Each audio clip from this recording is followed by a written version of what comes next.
Graças a Deus. Meus irmãos, a paz do Senhor, amém? Deus seja louvado. Abra sua Bíblia em Apocalipse.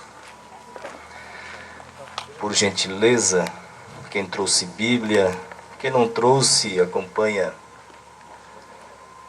a leitura com o irmão do lado. É muito importante saber o que está escrito na palavra. E não só ouvir o que o pregador está falando, né? Deus seja louvado para todos sempre, eternamente.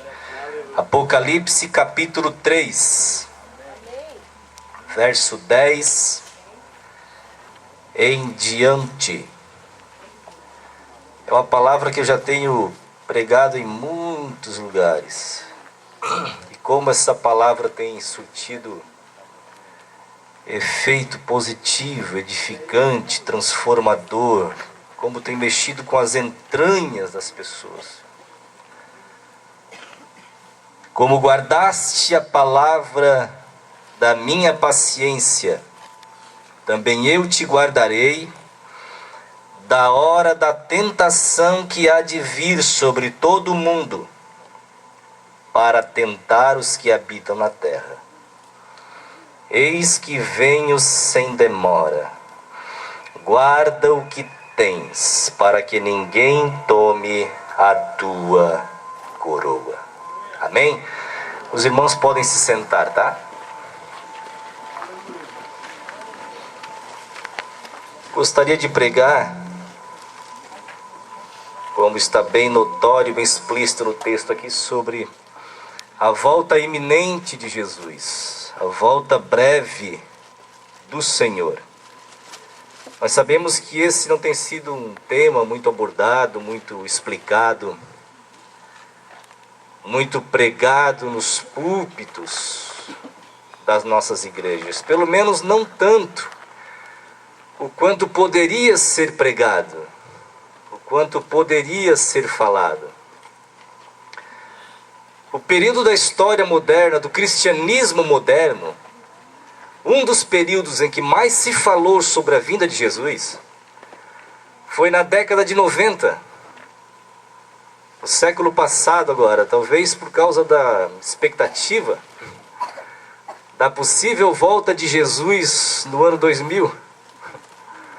É claro que nós não somos daqueles que ficam fazendo datações para a volta do Senhor, mas sabemos que Cristo pode regressar a qualquer momento. Talvez, é claro que pode ser daqui 20 anos, pode ser daqui a 50 anos, daqui um ano, daqui um mês, daqui uma semana, daqui um dia, pode ser nesta tarde. Talvez nem se cumpra o tempo desta reunião e crentes em posições vitais possam ser arrancados daqui. Talvez nem se cumpra o tempo desta pregação e se cumpra primeiro aos Tessalonicenses 4,16, que diz: o mesmo Senhor descerá do céu com alarido, voz de arcanjo, trombeta de Deus. Os que morreram em Cristo ressuscitarão primeiro, e nós, os que ficarmos vivos, seremos arrebatados juntamente com eles nas nuvens, a encontrar com o Senhor nos ares, e estaremos para sempre com o Senhor. Aleluia! Jesus Cristo vai voltar e nós estamos esperando. Aleluia!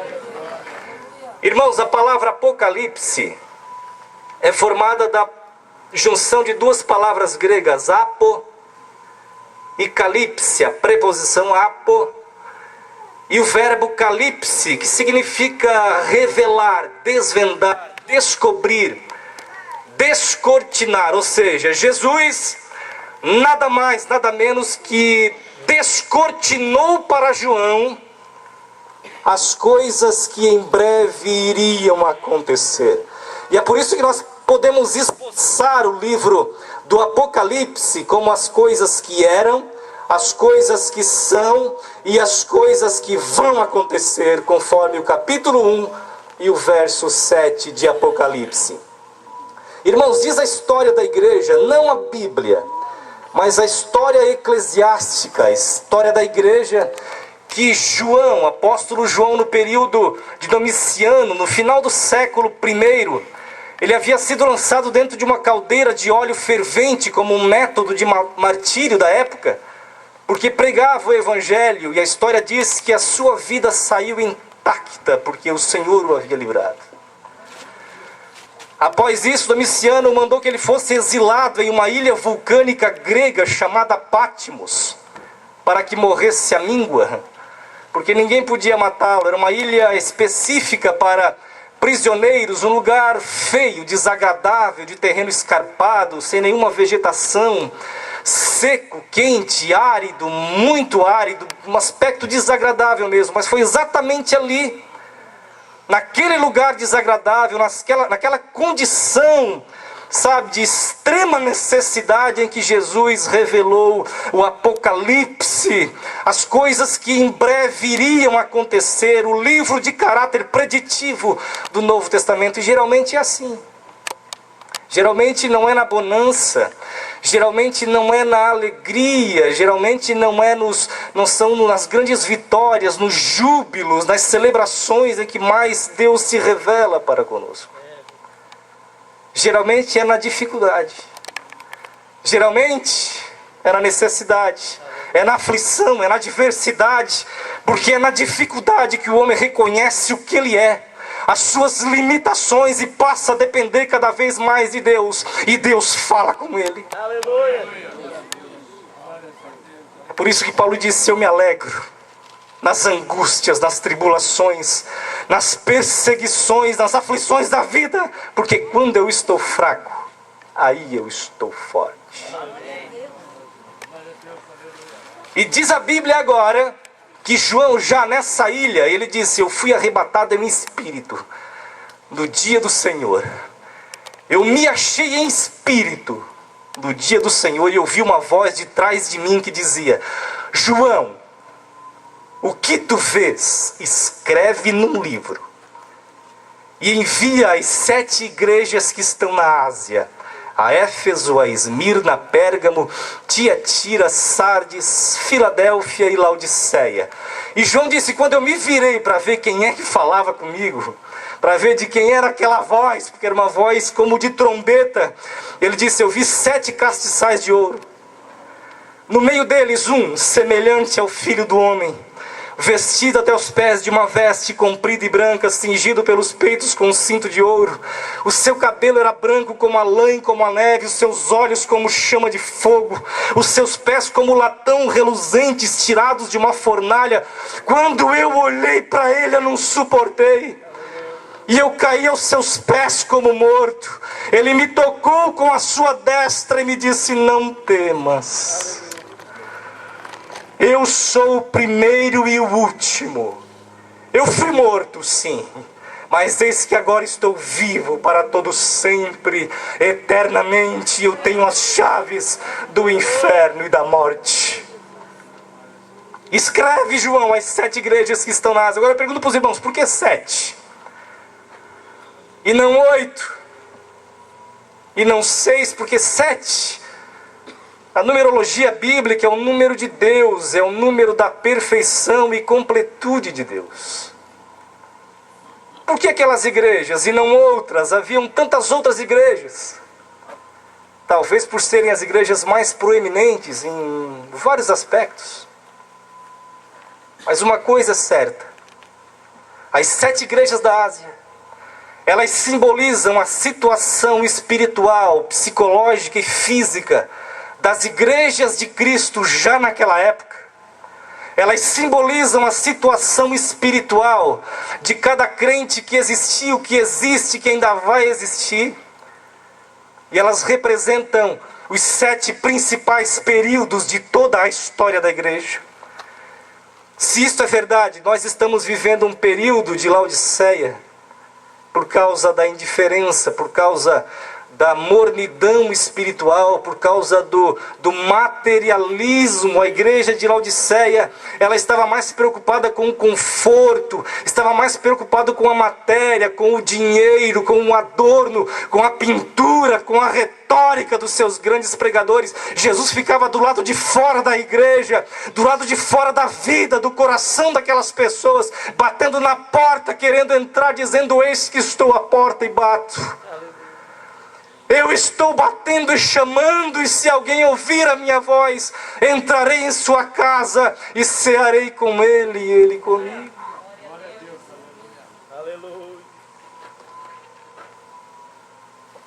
Mas eu tenho certeza que, apesar de estarmos vivendo em um contexto negativo, nessa banalização da espiritualidade atual, nesse marasmo espiritual, nesse contexto laodiceiano, existe um remanescente fiel, chamado Filadélfia, que guarda Jesus no coração e está esperando Jesus hoje.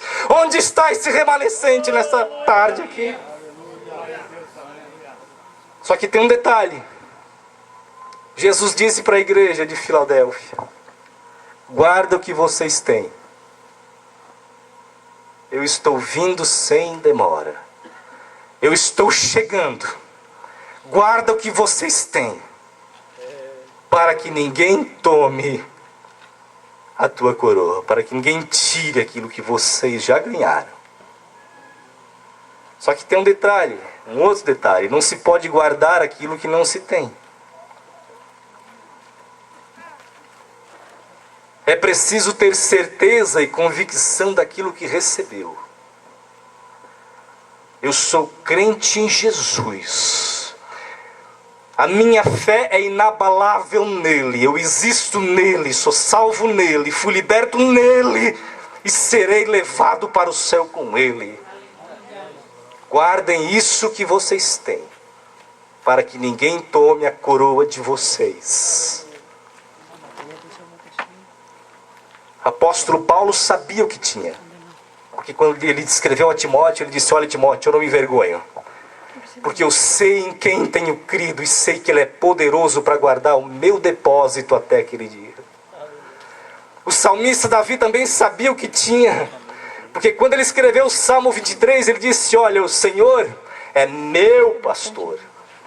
Ele não disse: o Senhor é nosso pastor. Não podia responder pelos outros, mas ele disse: o Senhor é meu pastor, e nada me faltará.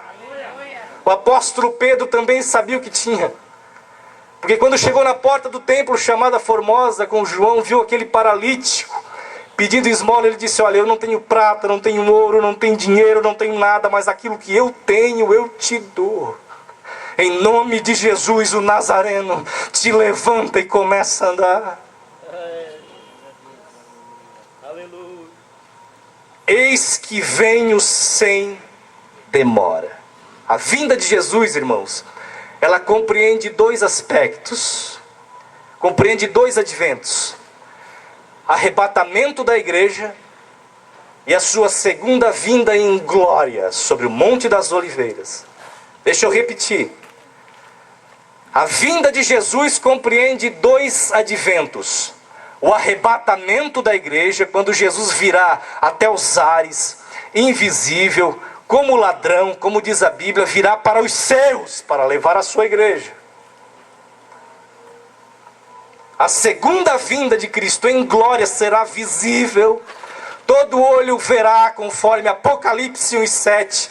Todas as nações estarão reunidas em volta dele e apartará uns dos outros, como o pastor aparta dos bodes as ovelhas. E a igreja já estará com ele nessa. Nesse meio termo, nesse interim, a população mundial vai experimentar um período de aflição e angústia como nunca houve, desde que existe nação, homens sobre a terra. A Bíblia chama de grande tribulação. A Bíblia chama de hora da tentação que há de vir. A Bíblia chama de ira futura. A Bíblia chama de dia do Senhor. A Bíblia chama de indignação de Jacó. E vários outros nomes.